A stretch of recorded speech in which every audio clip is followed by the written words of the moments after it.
Donc là a commencé le début de l'extension de notre PMO et en 2024, nous avons connu vraiment l'expansion de notre PMO au niveau régional parce que là, nous sommes le hub ici à Abidjan, je l'ai dit tantôt, pour 7 filiales, bon, y compris à Abidjan, 7 filiales pour le groupe CIS. Donc nous avons étendu l'organisation du PMO au niveau de ces filiales-là. Donc à partir de 2024, nous avons commencé à ressentir vraiment la valeur que le PMO apporte à l'entreprise. Donc, notre PMO régional se présente comme suit. Nous avons un comité de direction qui est composé de l'ensemble des directeurs. Donc, le directeur général, qui est le lead, et le directeur financier, le directeur commercial et l'ensemble des autres directeurs, y compris moi, parce que je siège aussi au niveau du comité de direction. Et par la suite, on a une assistante de PMO, donc qui s'occupe de tout ce qui est communication avec l'extérieur et aussi en interne, avec les membres du PMO. Donc, nous avons un certain nombre de responsables, hein. Donc, le responsable des projets, qui est Salami Sakiro. Je ne sais pas s'il est présent aujourd'hui durant ce webinaire. Nous avons aussi un responsable de développement de support et un responsable des ingénieries. Donc, pour chaque responsable, il y a une team régionale qui est allouée. Donc, au niveau de ces 7 pays-là, qui sont là, nous avons une team régionale qui est assignée à chaque responsable au niveau de notre PMO. Donc, nous couvrons la zone de l'Afrique, de l'Europe et du Moyen-Orient. C'est-à-dire, nous exécutons des projets donc, au niveau de ces zones-là. Même en Irak, nous avons récemment exécuté un projet pour la Banque centrale. Donc, notre PMO est composé de plus de 40 membres, hein, c'est-à-dire des chefs de projet et des ingénieurs. Notre structure de communication se présente comme suit.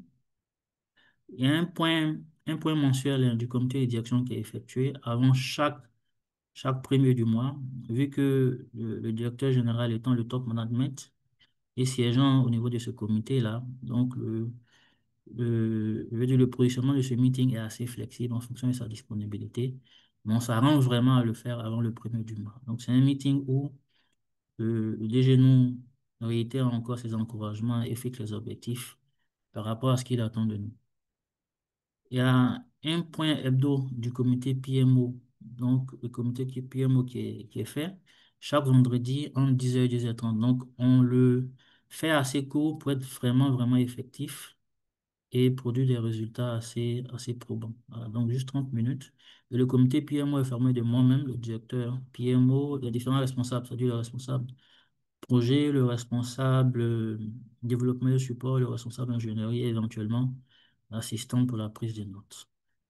Un point hebdo s'est effectué avec toute l'équipe. Donc, chaque lundi, entre 10h et 11h, nous faisons un point hebdo et nous rappelons notre protocole, c'est-à-dire la charte de notre PMO, qui nous permet d'être assez efficace dans ce que nous faisons. Et je profite de cette occasion aussi, chaque lundi, en 20 minutes, pour instruire l'ensemble de l'équipe sur un thème, hein. Donc, on peut parler, par exemple, de syndrome de l'étudiant, on peut parler du suivi, de la nécessité de faire le suivi, des updates, des feedbacks, ainsi de suite. Donc, on développe des thèmes pour permettre à toute l'équipe de se familiariser avec ces concepts-là et de faire ce qu'il faut. Nous avons aussi des points mensuels qui sont effectués avec l'ensemble de l'équipe du cluster.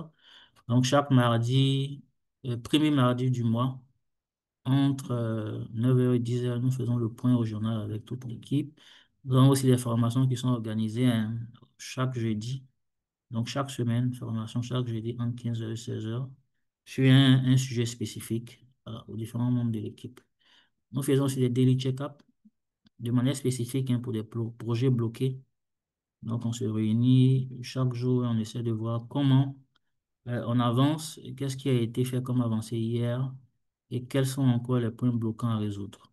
Des points ad hoc sont effectués, c'est-à-dire de manière inopinée, en fonction du contexte et en fonction aussi des différentes problématiques qu'on rencontre. Donc, voilà notre stratégie de communication. Nous allons maintenant voir les différents outils qui sont à notre disposition au niveau du PMO.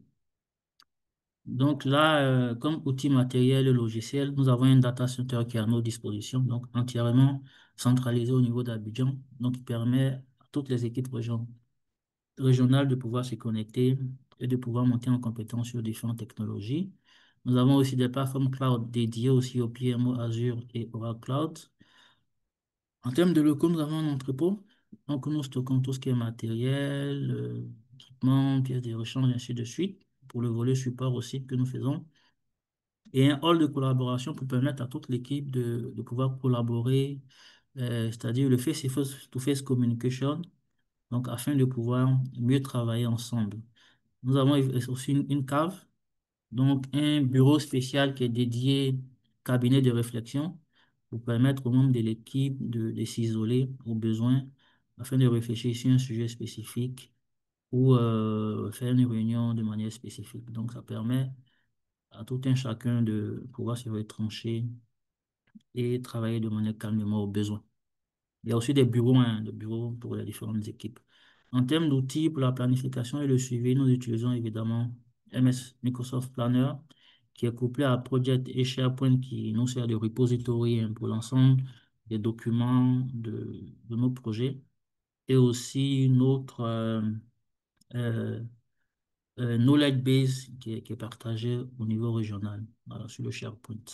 Pour les meetings, nous utilisons Teams, Zoom et WhatsApp aussi, qui est assez puissant. On néglige WhatsApp, mais il est assez puissant.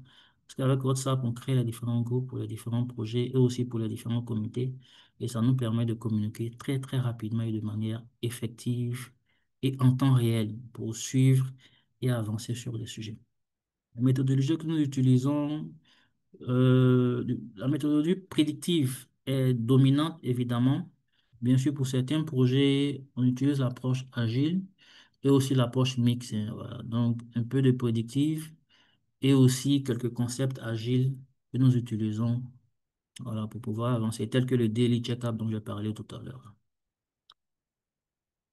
Donc, tout à l'heure, on parlait d'approche service hein, et c'est ce que nous adoptons. Donc, nous sommes un fournisseur de services pour toutes nos entreprises, donc pour tous les départements, c'est-à-dire commercial, finance, ressources humaines, ainsi de suite. Donc, les différents services que nous offrons sont, entre autres, un niveau stratégique, gestion du portfolio, donc l'ensemble des projets, la priorité au niveau des projets, le suivi. Le conseil stratégique aussi pour le top management et pour l'équipe commerciale aussi, nous les supportons au niveau des estimations et de la prise de décision par rapport au no-go, go sur certains projets. Au niveau tactique, nous assurons la gestion des ressources et de la base des connaissances qui est centralisée, qui est gérée de main de maître aussi par Salami, qui est notre responsable projet. Nous suivons aussi les équipes et les prestataires au niveau des différents projets. Au niveau opérationnel, nous gérons aussi le projet parce que nous avons des chefs de projet au sein de notre PMO et nous supportons aussi les autres chefs de projet qui sont assignés à d'autres projets. Donc, support sur le planning, support sur la gestion des ressources, ainsi de suite. Nous gérons aussi les changements et les incidents. Les compétences que nous avons au sein de notre PMO, déjà en termes de certification pour la région, pour le cluster, nous avons plus de 800 certifications techniques et 11 certifications en gestion de projet, notamment PMP, Prince 2, Foundation Prince 2 Practitioner et des certifications agiles. Agile ACP et puis PSM. Donc, nous mettons l'accent sur les compétences interpersonnelles. C'est vraiment important pour notre PMO, parce que pour moi, c'est du 40, on va dire 40-60, c'est-à-dire 40 en termes de compétences techniques et du 60% en termes de compétences interpersonnelles pour pouvoir être en mesure de produire de la valeur. Voilà.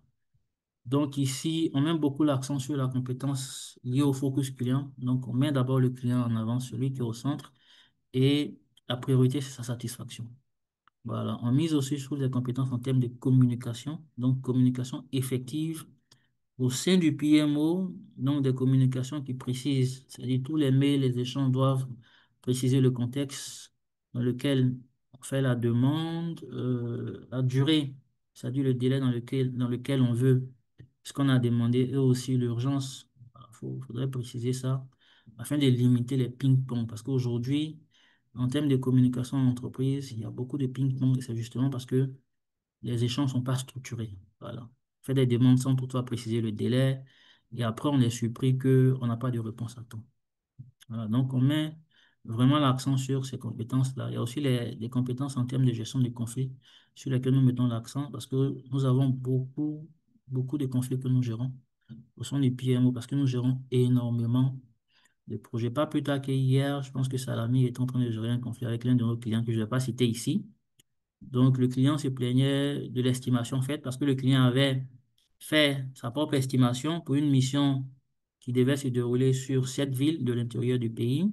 Donc, Salamé a estimé qu'il fallait le faire en 7 jours en se basant évidemment sur l'historique, donc la méthode d'estimation historique par rapport à tous les projets, toutes les missions qu'il a eu à gérer et aussi l'approche, on va dire, down-up à travers le W, le work burden surtout qu'il a fait.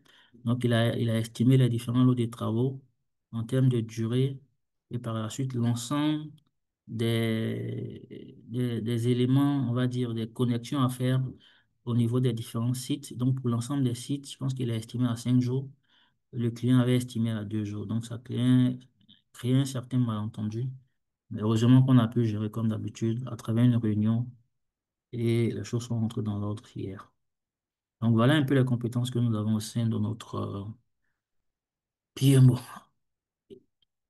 Et il y a comme ça, il y a Baker et Cole qui disait comme ça dans leur livre Gestion des projets infaillibles qu'il y a trois certitudes dans la vie, hein. Donc la finitude de la vie, évidemment, les impôts qu'on doit forcément payer, et puis les problèmes en gestion de projet. Voilà, donc dans tout ce qui est problématique projet, il y a forcément des problèmes. Donc, nous avons rencontré énormément de challenges et nous rencontrons toujours des challenges. Notamment, nous avons eu un changement de direction financière, vu que la direction financière représente le sponsor pour l'ensemble du PMO. Donc, toutes les demandes en termes de budget étaient assez difficiles parce qu'on avait déjà établi une méthode de communication à travers, bien sûr, hein, la gestion des parties prenantes. Donc, l'ancien CFO, on avait déjà su mettre en place la stratégie de communication avec lui. Donc, quand ça a changé, donc on a rencontré beaucoup de problèmes, mais les choses sont entrées dans l'ordre maintenant parce que nous avons pu adapter la nouvelle stratégie en fonction des exigences, des besoins aussi du nouveau CFO. On constate aussi des retards dans l'approvisionnement de tout ce qui est équipement et du démarrage des projets avec certains clients. Parce qu'actuellement, nous avons un projet avec une banque que je ne vais pas citer. Donc, il y a un retard de 6 mois et ce retard est dû au fait que le projet a démarré, l'ensemble de l'infrastructure a été livré. Donc, maintenant, il reste à le déployer. Donc, il s'agit d'un data center. Mais malheureusement, le client, en termes de prérequis, n'est pas encore prêt. Il est encore en train de remettre en état le volet électrique et tout ce qui a trait à la mise aux normes de son data center. Voilà. Donc là, nous avons 6 mois de retard. Donc, on continue de suivre. Donc, vu que nous exécutons les projets dans le but d'obtenir nos bénéfices, et le bénéfice ici pour nous, c'est financier aussi, avoir la reconnaissance, hein, du client par rapport à nos compétences. Donc là, on a initié aussi un process pour pouvoir entrer dans nos bénéfices, bien vrai que voilà, le projet n'est pas encore démarré. On a aussi des challenges, hein, au niveau des absences de feedback. Ça, il faut le reconnaître. On envoie des mails, on essaie d'appeler certaines parties prenantes, souvent des clients finaux ou bien des personnes en interne. Bon, pas de réponse.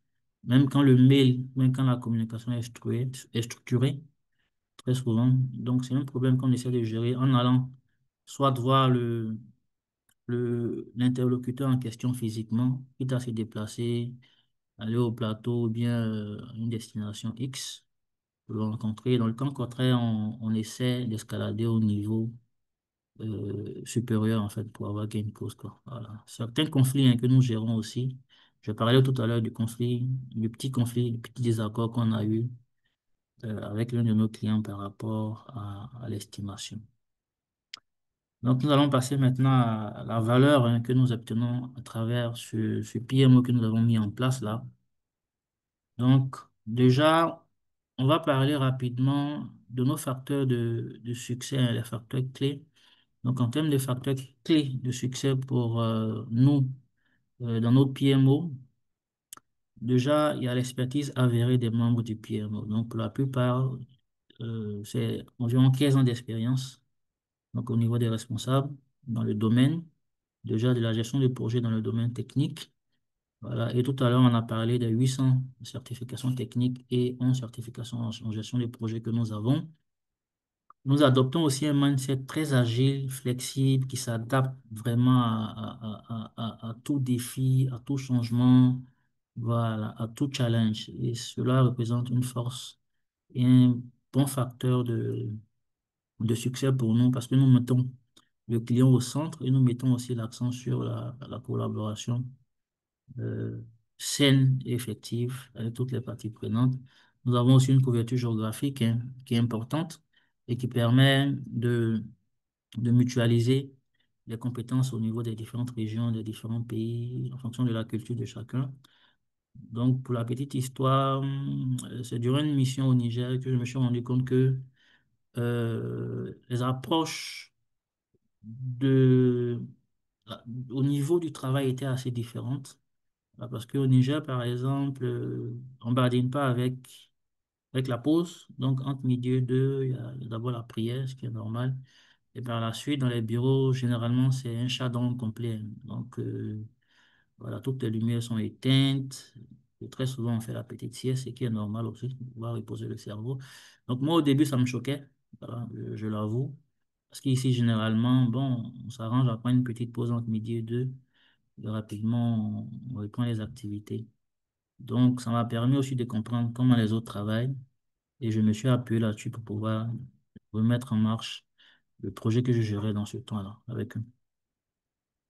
Et ce qui est important pour nous, vraiment le facteur clé de notre succès, c'est le support du top management. Un PMO qui n'a pas le support du top management est un PMO qui est en train de mourir. Voilà, parce que euh, on le fait, on met en place un PMO pour le top management. Donc, c'est pour créer de la valeur, c'est pour aligner la gestion de projet par rapport à la stratégie de l'entreprise. Et le volet stratégie entreprise est géré au niveau top management. Donc, nous, dans notre cas ici, en tout cas, le top management, qui est notre DG, qui s'appelle Sam Francis, que je tutoie d'ailleurs, qu'on tutoie tous, qui est assez simple, flexible aussi, donc qui très souvent, on va dire à 98%, accepte toutes les requêtes, hein, effectuées par le PMO et les valide. Donc, ça nous permet d'être assez autonome, assez efficace quand on a besoin de formation ou toute autre chose. Nous sommes inscrits aussi dans une dynamique d'amélioration continue, donc avec la montée en compétences et la montée en maturité quotidienne. Voilà, et cela nous permet d'avoir le succès que nous rencontrons aujourd'hui. Nous allons vous montrer tout à l'heure des chiffres. Voilà, ici nous avons quelques chiffres clés, hein. Donc, en termes de projets que nous gérons ou supervisons au niveau du PMO, donc c'est entre 1 million et 2 milliards et plus par projet en termes de budget. Et aujourd'hui, pour l'exercice 2024-2025, nous sommes à une cinquantaine de projets de gens pour, on va dire, un chiffre de plus de 16 milliards et une centaine de contrats que nous gérons pour un chiffre de plus de 10 milliards aujourd'hui. Voilà, donc quelques références, hein. Donc là, il y a des projets, par exemple, comme le projet d'Interco des douanes de l'Afrique de l'Ouest que nous avons géré. C'est un programme, cette initiative-là. En réalité, c'est un programme qui se poursuit toujours. Donc, il a commencé en 2022 et il se poursuit. Donc, il s'agissait de déployer des solutions de cloud privé pour les douanes, donc en Côte d'Ivoire, le Mali, le Niger et le Togo. Donc, c'est un projet financé par le GIZ et la Banque mondiale. Désolé, et la Banque mondiale. Voilà, donc c'est un projet assez intéressant sur lequel j'ai travaillé. Voilà. Donc, le système que nous avons déployé pour ces douanes-là est un système qui gère aussi les centres de données, donc tout ce qui est données, donc on va dire transactions au niveau des douanes, donc tout ce qui est déclaration douanière. Et on sait aujourd'hui ce que représentent les douanes pour un pays. Donc, voilà, près de 3 000 milliards de budget de l'État aujourd'hui, ressources budgétaires de l'État, donc ce qui n'est pas négligeable. Donc, nous avons déployé un système, mis en place un système qui gère en termes d'input-output plus de 30 millions d'entrées et sorties en lecture de données à la seconde. Donc, c'est des systèmes assez puissants et c'est de gros projets. Au niveau de la DG aussi, nous sommes sur un gros projet qui consiste à la refonte complète de toute l'infra de la DGI. Donc, plus de 200 sites concernés au niveau de l'intérieur et aussi au niveau des data centers. Il y a des data centers ici à Abidjan. Donc, il y a des actions qui sont en cours actuellement pour la sécurisation et la transformation même de l'ensemble de leur réseau on va dire, réseau défini par le logiciel. Avec la Banque africaine de développement, nous sommes fiers aussi de dire que nous avons participé à la réussite de la 60e édition de l'Assemblée générale de la BAD, qui a vu l'élection de son nouveau président, donc Sidi Létard, donc le Mauritanien là. Donc nous avons participé à la mise en place du projet Internet à des services à l'Hôtel Ivoire. Donc Salami était le chef d'orchestre.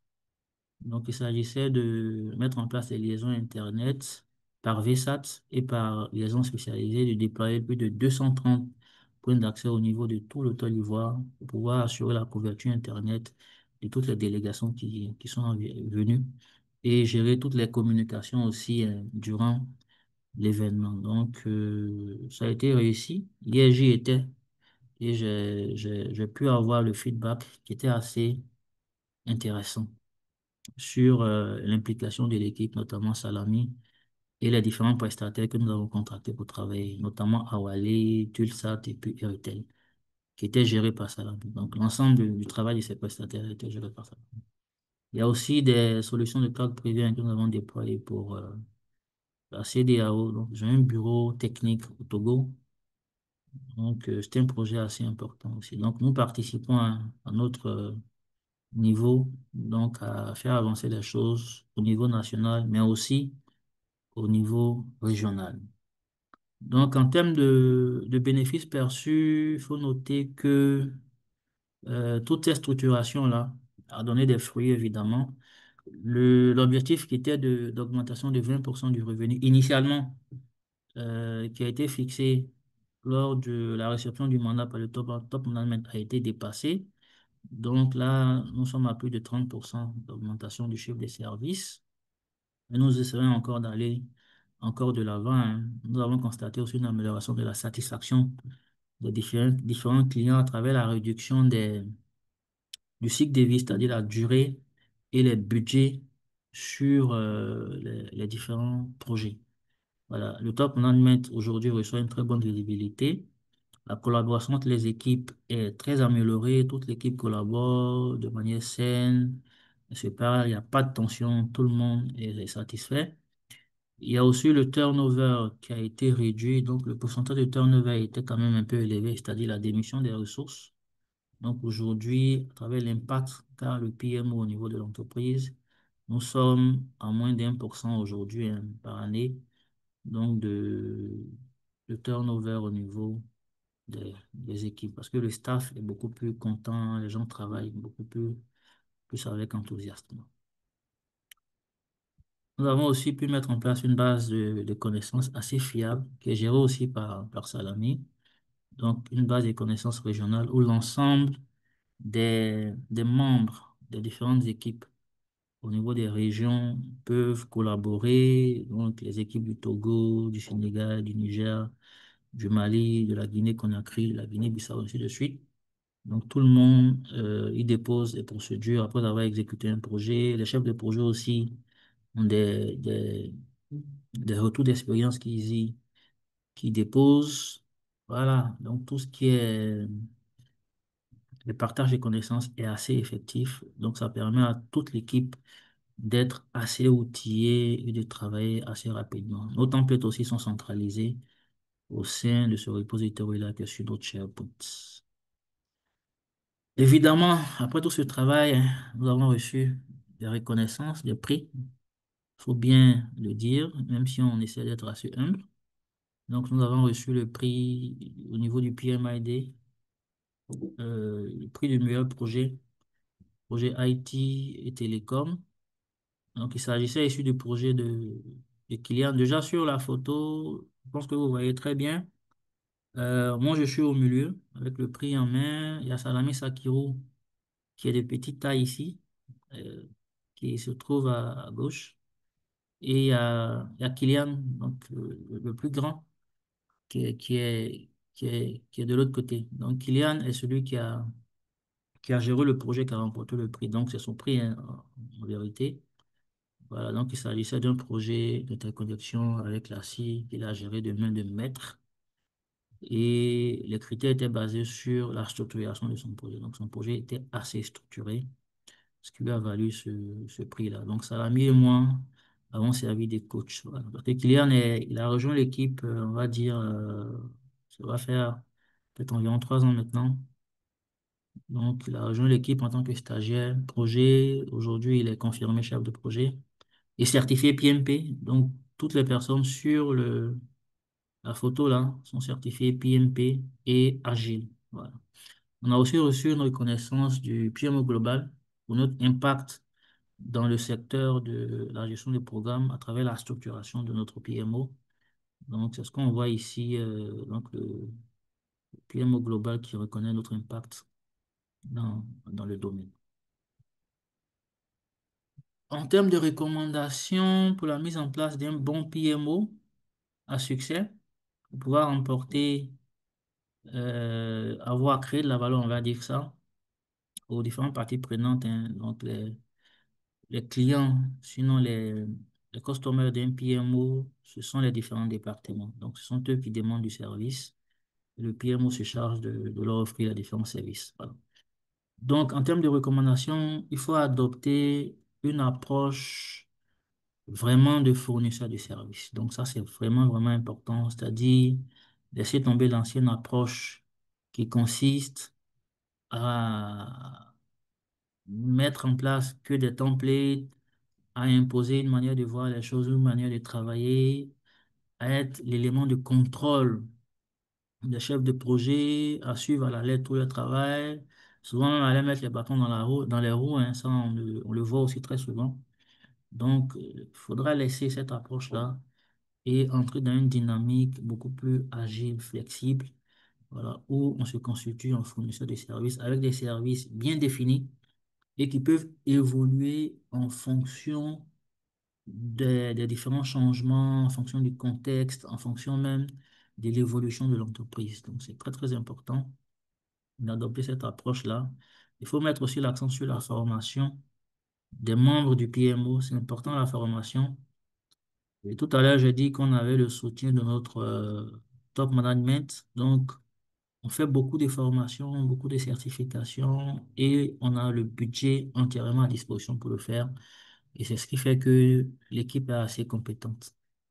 Voilà, donc il y a Salami et Kylian qui ont reçu des formations l'an dernier en gestion de projet avec Hub for Africa sur ce qui leur a permis aussi de pouvoir valider le PMP. Voilà. Donc, il faut développer aussi les compétences interpersonnelles. Tout à l'heure, j'ai dit c'est du 60-40.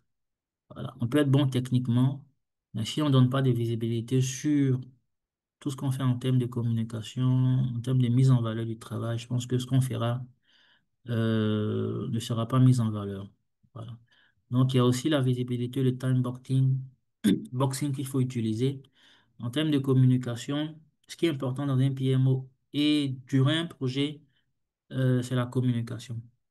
Nos chefs de projet, notamment Kylian, Salami, les chefs de projet au Togo et dans d'autres pays, passent pratiquement dans la journée, hein, sur 8 heures, ils passent pratiquement 5 heures en train de communiquer, en train de changer, de faire des réunions, d'envoyer des mails, de parler physiquement, verbalement avec l'équipe et avec les autres départements. Voilà, donc c'est assez contraignant.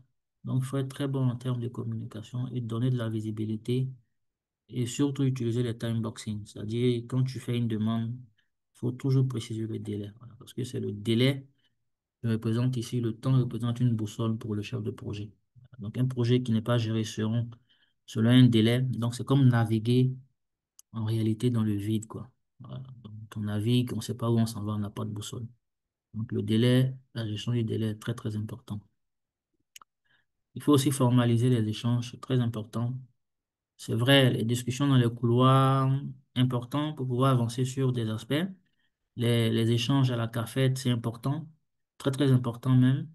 Mais derrière, quand il y a des décisions qui sont prises en aparté, il faut veiller à les formaliser. Parce que ce qui est constaté très souvent, l'équipe, ça peut être un ingénieur affecté au projet, ou bien le chef de projet, il prend les décisions, on va dire, de manière pas formalisée, donc à travers des échanges à la café, dans la rue, ou bien au téléphone, même via WhatsApp.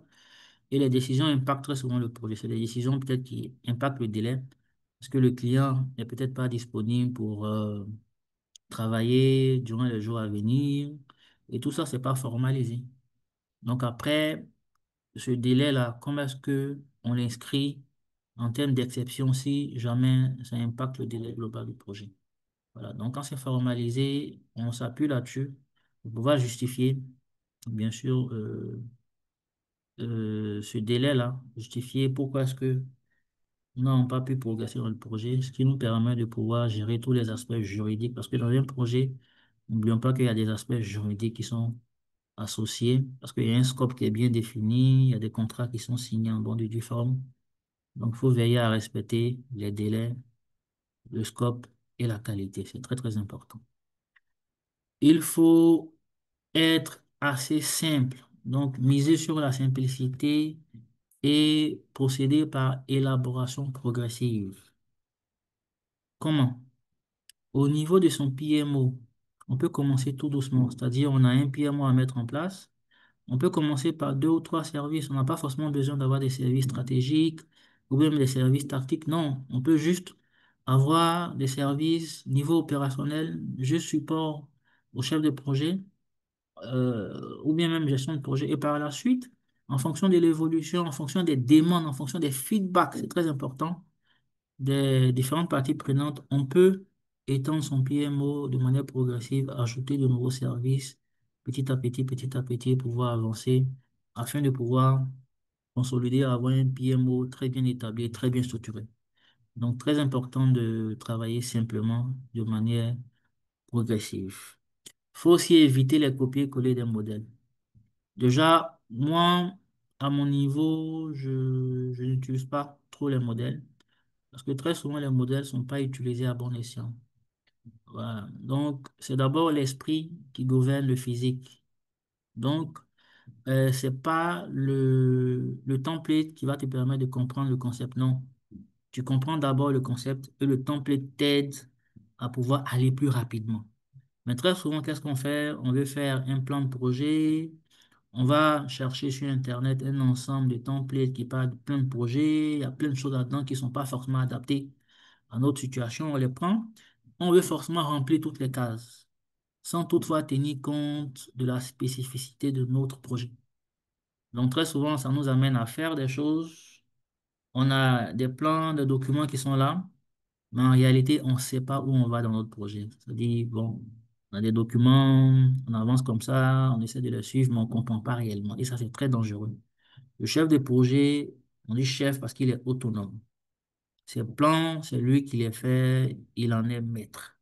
Tout ce qu'il a à valider avec le comité de pilotage ou le sponsor, ce sont les différents baselines. Donc, le baseline au niveau du scope, pour pouvoir valider le scope qui a été convenu, baseline au niveau délai, pour pouvoir valider le délai de projet.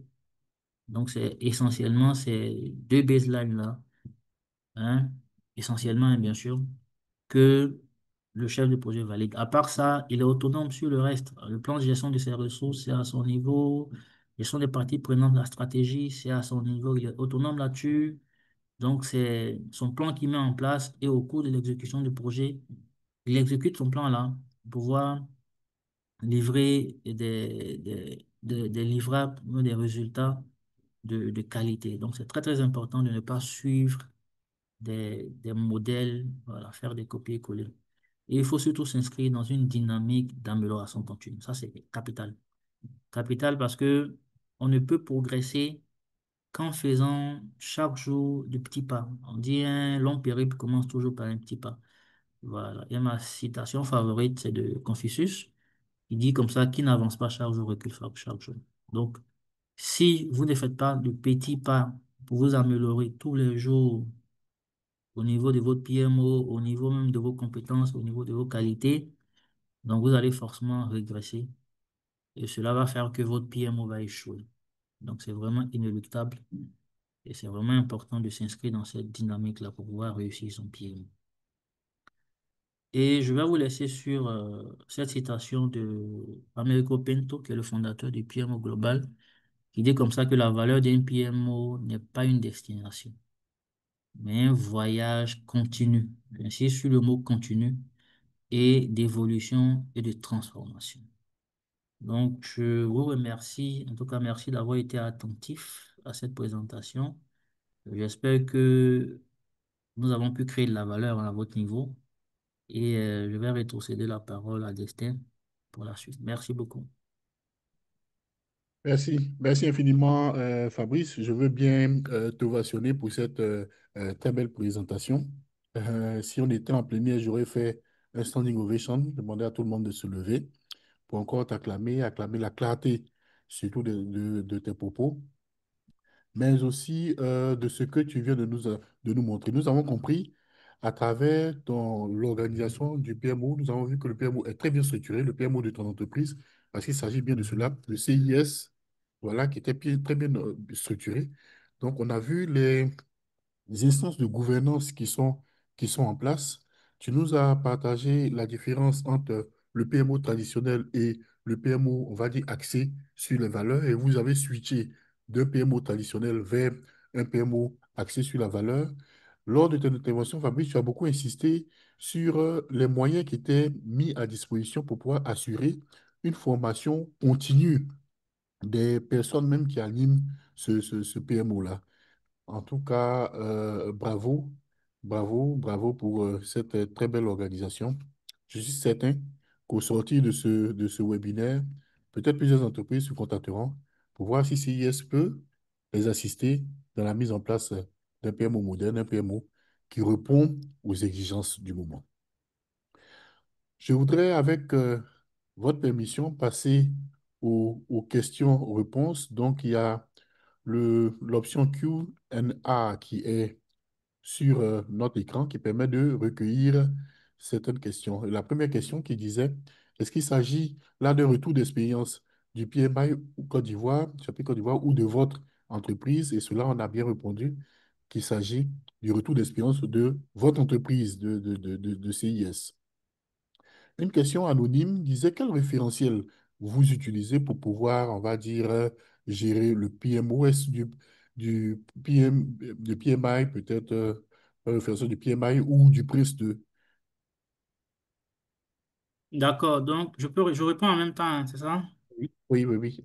Oui, bon, déjà le référentiel, c'est l'approche on va dire, en anglais on dit valuing framework, donc l'anneau de valeur hein, du PMI. Bon, dans le temps, c'était le PMO global avec Americo Pinto, donc qui s'axait autour de, on va dire, 8 points. Donc le premier point, il s'agit de de collecter tout ce qui est exigence des différentes parties prenantes, hein, bien sûr, qui entrent en ligne de compte dans le PMO et pouvoir lister un ensemble de services qu'on va mettre en place au niveau de notre PMO. Par la suite, essayer de voir si ces services-là, en deuxième point, sont alignés avec on va dire, les objectifs stratégiques de l'entreprise. Par la suite, mettre en place les différents process, parce que pour chaque service, il faut assigner un process. Par exemple, le service de support projet, dans le process, quelqu'un de l'entreprise qui est en train de gérer un projet va solliciter le PMO pour supporter. Donc, au niveau du PMO, on va analyser la requête, désigner quelqu'un qui est expert. Donc, s'il s'agit par exemple du support sur la planification, on désigne quelqu'un qui est expert en planification au niveau de PMO qu'on met à disposition. Donc, cette personne va travailler avec le demandeur. Par la suite, une fois que c'est terminé, on va évaluer en fait si la valeur a été créée. Donc, est-ce que le client a été satisfait? et par la suite clôture. Donc, ça, c'est un exemple du process, par exemple. Voilà. Donc, et par la suite, en fin de compte, voilà, on essaie de regarder la maturité, hein. Donc, au fil du temps. Donc, on évalue un peu le PMO, ça peut être chaque année ou bien en fonction même des changements qu'il y a dans l'entreprise, voir s'il n'y a pas des ajustements à faire. Donc, c'est des évaluations qu'on fait régulièrement. Et en fin de compte, on essaie de mesurer la valeur à travers tout ce qui est retour d'investissement, retour sur investissement, voilà, généré par l'impact du PMO au niveau de l'entreprise. Donc, c'est vraiment un référentiel du PMI qu'on utilise, quoi.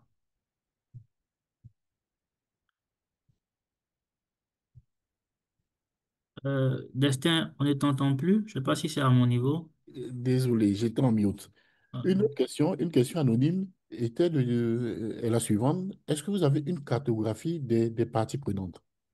La personne disait que c'est un peu rare de voir une structure qui adopte cette attitude-là, avoir une cartographie des parties prenantes afin de pouvoir, comme on le sait, mieux les engager. Est-ce que vous disposez d'un tel outil? Oui, évidemment, hein, évidemment, parce que déjà, c'est vrai, c'est peut-être rare, ouais, peut-être, mais ce qu'il faut savoir, c'est que la gestion des parties prenantes, on va dire, c'est la clé de voûte, hein, la gestion des projets. Voilà, parce que si cet aspect-là, c'est pour ça même que quand on regarde dans la méthodologie, hein, bon, on va pas méthodologie, dans l'approche du PMI, au niveau du PMBOK, déjà, après, euh, les premières étapes même dans la gestion du projet, donc au niveau même du chapitre, c'est l'identification, du chapter, c'est l'identification des parties prenantes. C'est très capital, c'est important. Donc, la matrice des parties prenantes, la cartographie, oui, évidemment, on l'a, et c'est en fonction de chaque projet, hein, c'est pas, il ne s'agit pas d'une cartographie prédéfinie. Bien sûr, au niveau du PMO, vu que nous représentons un fournisseur de services pour l'entreprise, nous avons bien sûr une cartographie des parties prenantes de l'entreprise. Tout à l'heure, on a parlé du directeur financier qui a démissionné. Donc, on avait mis en place à travers la cartographie, bien sûr, sa stratégie, comment le gérer. Parce qu'on sait que lui, c'est quelqu'un d'influent au niveau de l'entreprise et son implication dans les projets est assez élevée. Donc, il est intéressé et il est influent. Donc, comment il faut le gérer au niveau de la matrice des parties prenantes? Bien sûr, il faut très bien le gérer, prendre soin de lui, voilà, de telle sorte à ce que il ne puisse pas impacter le projet si jamais il n'est pas satisfait. Donc, voilà, donc on a vraiment une très bonne approche de la gestion des parties prenantes parce qu'on sait que c'est la clé pour réussir nos différents projets. Ok. Fabrice, une autre question dans le chat. Est-ce que tu perçois une différence entre le suivi de projet et le pilotage de projet? Y a-t-il pour toi une différence entre ces deux concepts? Différence, piloter, suivre. Bon, il y a une certaine nuance, hein, voilà, parce que piloter déjà, piloter, c'est se mettre en avant des choses. Suivre, bon, il y a une petite nuance. Déjà, piloter un projet, je peux dire le chef de projet pilote le projet. C'est lui qui est en avant, et c'est lui qui est responsable de la qualité des livrables. Donc, si les livrables sont pas bons, c'est à lui qu'on va s'en prendre. Donc, c'est lui qui pilote le projet de bout en bout, au jour le jour, on va dire. Donc, depuis la planification jusqu'à la clôture du projet, en passant par l'exécution, et le contrôle et le suivi. Donc, on va dire comme ça, peut-être le suivi est inclus dans le pilotage parce que le chef de projet, durant le pilotage, bon, durant l'exécution, bien sûr, il suit l'évolution de son projet. Donc, suivi au niveau des performances du projet, par exemple en utilisant des techniques comme End-Value Management, donc calcul de tout ce qui est CPI, c'est-à-dire euh, Cost Performance Index, donc l'index de performance au niveau du coût, au niveau du délai aussi, pour voir est-ce que, en fonction de là où nous sommes, de ce que nous avons effectué comme tâche déjà, et par rapport à ce qui reste, est-ce qu'on a encore du budget pour pouvoir avancer ou bien est-ce qu'on est encore dans le temps pour pouvoir fournir? Donc ça, je pense, moi, je peux appeler ça le suivi. Et le pilotage, vraiment, c'est l'ensemble, quoi. C'est ce que je peux apporter comme réponse. Effectivement, je partage ton point de vue. Le pilotage de bout en bout, planification, réalisation, exécution, le suivi, c'est est-ce que ce qui a été planifié se réalise, se fait conformément? Est-ce que ce qui est fait se fait conformément à la planification? Je partage ton point de vue. Merci infiniment pour ce retour. Et dans votre PMO de Richard, une question de Richard Kwadjo, est-ce que dans le PMO en place actuellement, orienté, on va dire, valeurs, quels sont les grands défis que vous avez rencontrés en CIS? Les grands défis, tout à l'heure on a parlé des challenges. Je pense qu'il y a un slide qui parle des challenges. C'est un peu les défis que nous avons au sein de notre PMO. Déjà, les grands défis, bon, faut déjà parler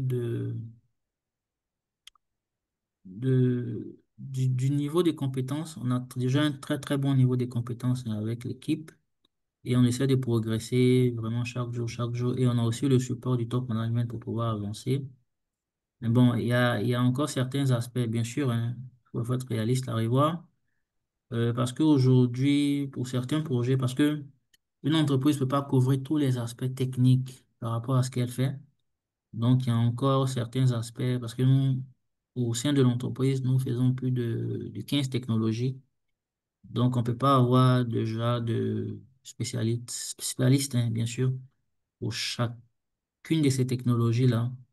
Donc, pour certains projets, bien sûr, on a recours à des fournisseurs, ce qui est normal, ce que toute entreprise fait.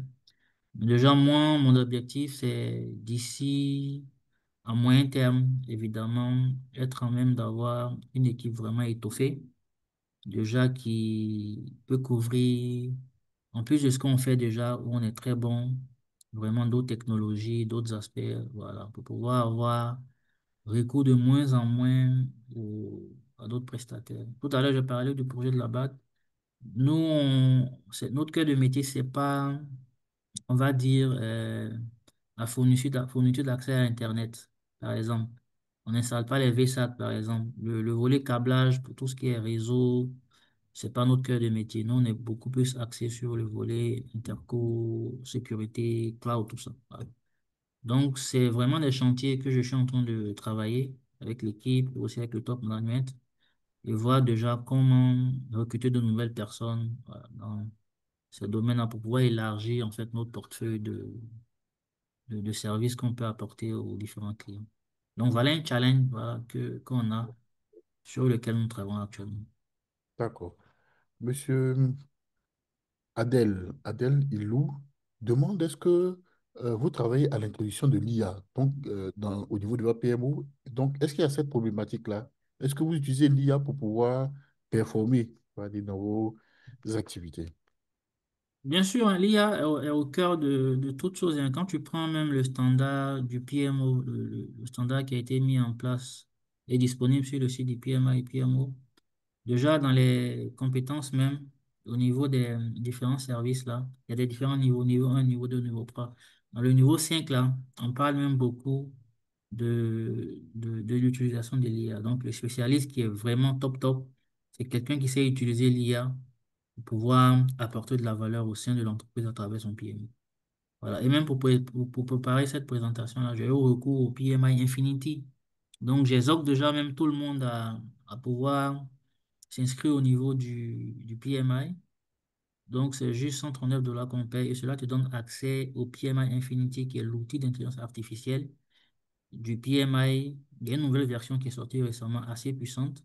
Mm. Donc, cela te permet d'avoir un assistant dédié pour toi à qui tu peux poser toutes les questions que tu veux. Tu as des questions sur le PMO, tu peux lui poser, il va te répondre sur le PMP, sur le PGMP, en tout cas, toutes les questions liées à la gestion du projet. Tu auras des réponses claires et nettes là-dessus. Donc, oui, effectivement, nous utilisons beaucoup, beaucoup l'AI dans la gestion de notre PMO. Et aussi, pour information, au niveau de l'entreprise même, nous sommes partenaires NVIDIA. Donc ça, c'est beaucoup plus orienté clients finaux. Donc, nous proposons aussi des solutions dédiées à IA, des processeurs optimisés, des équipements de centres de données optimisés avec des puces IA que nous proposons à nos clients, notamment des banques et des opérateurs de télécom. Fabrice, les questions sont nombreuses, mais je voudrais te poser une dernière question et puis avoir ton mot de fin. Et le reste des questions pour lesquelles on n'aurait pas apporté de réponse, on va les partager avec toi et ça va faire l'objet d'animation au niveau de notre plateforme WhatsApp pour ceux qui sont sur la plateforme. Cela est une façon d'inviter les uns et les autres, tous ceux qui ne sont pas au chapitre PMI Côte d'Ivoire, de nous rejoindre rapidement. La question est de Akessé Kylian qui dit que comment faut-il faire pour pouvoir convaincre une direction générale de la valeur d'un PMO, pour que la direction soutienne le PMO ou s'oriente dans une dynamique de mise en place d'un PMO? Mm. Quelle D'accord, astuce? merci, Kylian. Pour information, Kylian est l'un de nos chefs de projet. C'est d'ailleurs son projet qui a remporté le prix. Il est assez dynamique et assez efficace. Donc, déjà, pour convaincre un top management, bon, déjà, il faut adopter une approche qui, par les preuves, par la démonstration, il y a comme ça l'une des valeurs clés d'Agile qui dit que la solution qui fonctionne est mieux que toute une documentation Bon, ou voilà, tout un tas de rédactions. c'est ça. Donc, faut avoir cette approche-là déjà. Déjà, nous, au niveau du top management, mon top management, déjà, il est assez simple. Je pense que comme tout businessman, hein, tout ce qu'il veut voir, c'est la valeur que ça lui apporte. Qu'est-ce qu'il gagne? Parce qu'il est entrepreneur. Donc, qu'est-ce que ça va lui apporter en termes de chiffres, hein, en termes de chiffres, en termes d'amélioration des process en interne, dans le but de pouvoir maximiser la valeur et les chiffres. Donc, c'est cette approche qu'on utilise. Donc, on essaie de utiliser nos différentes techniques d'influence aussi, hein, bien sûr. Donc, en amenant le top management à comprendre déjà ce qu'on veut faire à travers un plan stratégique, bien sûr, parce que pour tout PMO, il faut un plan stratégique. Voilà, qu'il faut présenter au top management pour dire, voilà, on va dire la roadmap qu'on va adopter. En fin de compte, voilà la valeur qu'on va en tirer en termes de chiffres, voilà ce que ça va apporter à l'entreprise, ainsi de suite, ainsi de suite. Voilà ce que le top management valide. Donc, je pense que c'est cette approche-là qu'il faut utiliser, une approche assez réaliste, quoi, qui est axée sur les chiffres surtout. Qu'est-ce qu'on Très, gagne en termes de chiffres? Voilà. très bien. Ah oui, on aurait pu parler de PMO et surtout du bel exemple donné par CIS jusqu'à demain, d'aujourd'hui à demain. Et c'est sûr que tu aurais toujours quelques petites astuces à partager avec nous. Malheureusement, le temps est parti, tire à sa fin et je voudrais savoir quel est ton mot de fin.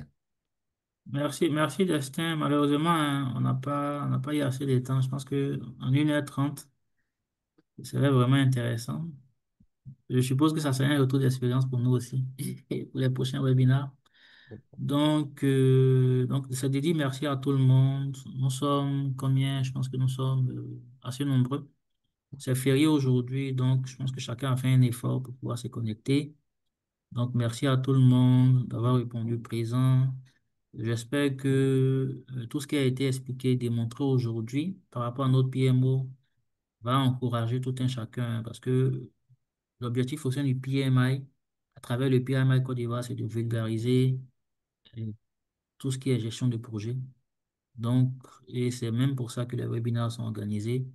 Donc, j'espère que cela va toucher tout un chacun à pouvoir adopter une approche de PMO. En introduction, je l'ai dit, hein, aujourd'hui, nous sommes face à des changements à tous les niveaux, au niveau économique. Donc, avec Donald Trump, par exemple, la guerre économique, voilà, l'augmentation de tout ce qui est taxes, de tout ce qui entre. Donc, ça change le marché, les différentes guerres qu'il y a, dans différents pays, on ne va pas en citer. Mais cela impacte l'économie, cela impacte, voilà, notre manière de faire, de travailler, d'aborder les choses. Donc, il faut déjà penser à avoir une approche PMO au sein de son entreprise pour pouvoir rester compétitif. Voilà. Donc, c'est ce que je voulais dire en mode fin et qu'il est vraiment capital aussi même au niveau personnel, hein, pas forcément en gérant les PO, en gérant un PMO, non, au niveau personnel même. Voilà, en tant que professionnel du métier, il faudrait adopter une approche d'amélioration continue parce que c'est la clé. Que ce soit au niveau de ses compétences techniques, niveau interpersonnel, niveau social. Donc, faudrait vraiment adopter une approche d'amélioration continue pour rester vraiment au top, top, quoi. Voilà, donc voilà mon mot de fin, Destin. Merci encore à tout le monde. Merci et puis bon férié à tout le monde.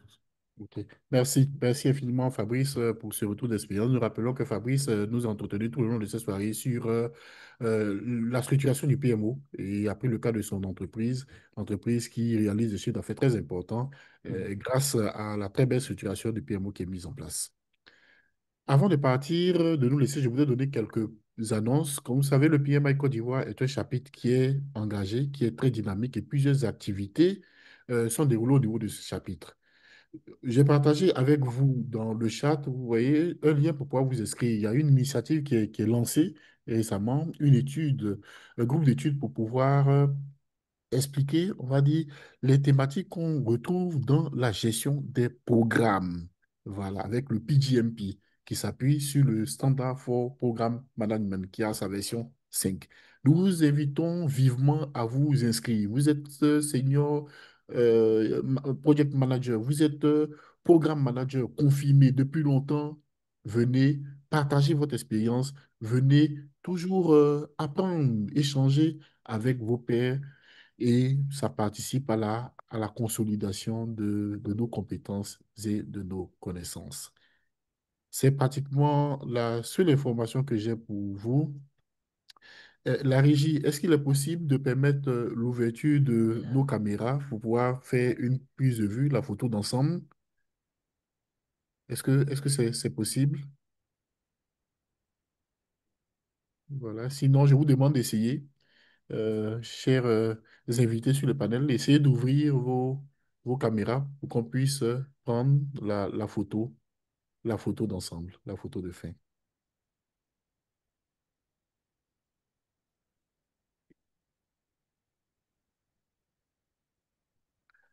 Et le reste des questions, les questions qui n'ont pas, pour lesquelles les réponses n'ont pas été données, on va les poser sur le chat du groupe WhatsApp du PMI Côte d'Ivoire et ensemble avec Fabrice, il va se faire le plaisir de répondre. Bien. Donc, s'il n'y a pas il y a pas la possibilité d'ouvrir les caméras, ce n'est pas bien grave. Je vais prendre la photo que j'ai ici, voilà, avec quelques membres que je vois. Et puis, la prochaine fois, nous allons pouvoir faire une photo d'ensemble avec un bon, une bonne prise de vue présentant tout le monde. C'est parfait. Euh, il ne me reste plus qu'à vous dire au revoir. J'ai pris plaisir à échanger avec vous. S'il n'y a pas d'autres informations, VP Aristide, y a-t-il une information à donner? On s'apprête à libérer euh, nos invités. Est-ce qu'il y a... Non, juste rappeler que le code des PDU est affiché sur la dernière slide de Fabrice et remercier tout le monde comme tu l'as déjà fait. Voilà. En tout cas, merci à tous pour votre participation et puis à très bientôt pour le prochain X. Merci infiniment et à très bientôt. Au revoir. Merci. Bye bye. Bye bye.